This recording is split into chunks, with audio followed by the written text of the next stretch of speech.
Ayan, welcome back to my YouTube channel. Nagbabalik ang inyong lingkod, Hasa 26 TV. Kung bago pa lang po kayo sa aking channel, please po like, share, and subscribe. Mga langga, ayan, isa pang magpalang araw po sa ating lahat, lalong-lalo na po sa ating mga OFW. Naway mag-ingat po tayo kahit saan sulok po tayo ng mundo ngayon. Ayan po, mega love shoutout po sa Reyna Mimay, lalong-lalo na po sa kanyang nanay, na si Nanay Melanie Mimay. Ayan po mga palangga, no?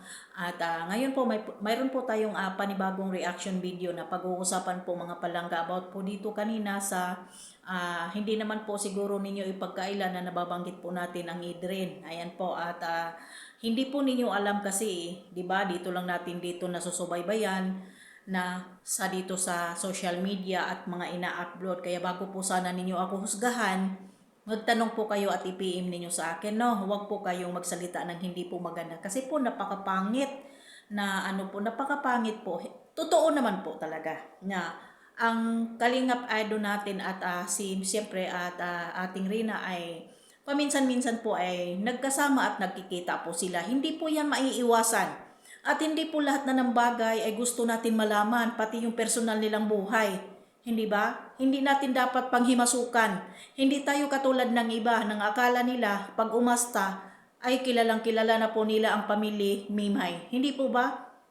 Supporter lang po tayo kaya wag natin pasukin at wag natin panghimasukin yung buhay at ang pamilya ni Rina.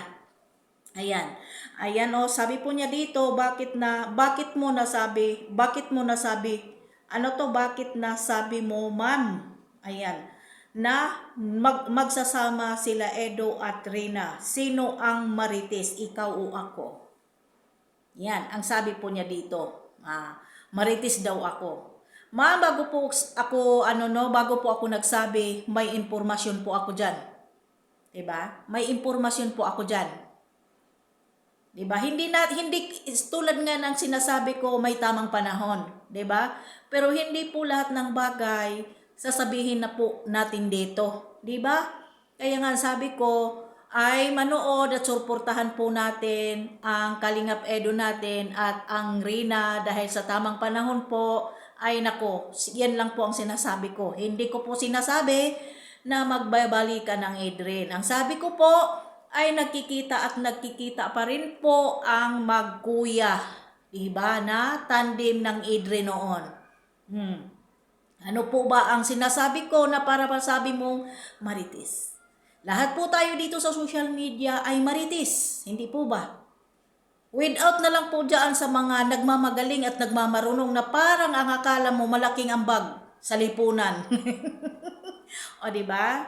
Ayan lang po mga palangga ang masasabi ko. Ang akala po kasi nila napakalaki ang ambag nila sa lipunan. Kaya parang akala mo parang tinitiris na nila po yun pa isa-isa yung mga supporter ni Rina. Kita nyo po ngayon?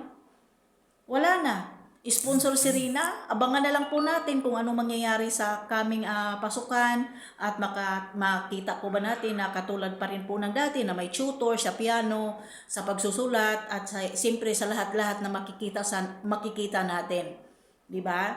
Kaya lahat po tayo marites at sana po huwag dito sa harap ng kamera na napakabait at maamong tupa tayo. Magpakatotoo po tayo at huwag po tayo manggamit ng mga tao para lang dito kumita, siyempre, para po ay maamo po natin ang isang tao. Ayan po, di ba? Yan, mahalin po natin ang mga sponsor natin, di ba? Yan po, para po hindi po tayo iiwan. Katulad po ni Aham, ganon. Nagbabalik po ang Aham. Nagkakasundo na po ang Aham. Ayan na po, kayo na po ang bahala sa sinasabi ko. Dahil lahat po ng sinasabi ko dito, may katibayan ako. Pero hindi lang po natin lahat-lahat ihahayag dahil personal na po nila yan. Hindi po ako gahaman sa views. Yan. Ayan po mga palangga, hanggang dito na lang po ang aking reaction video. Ayan, kung bago pa lang po tayo sa mga natin, please po like, share, and subscribe sa YouTube channel ni Kuya Bal Santos Magtubang. Panoorin po natin every live niya at Ate Adna at Kalingap Rob. Ayan, suportahan po natin ang buong team Kalingap, suportahan po natin. Bye-bye and God bless po sa ating lahat.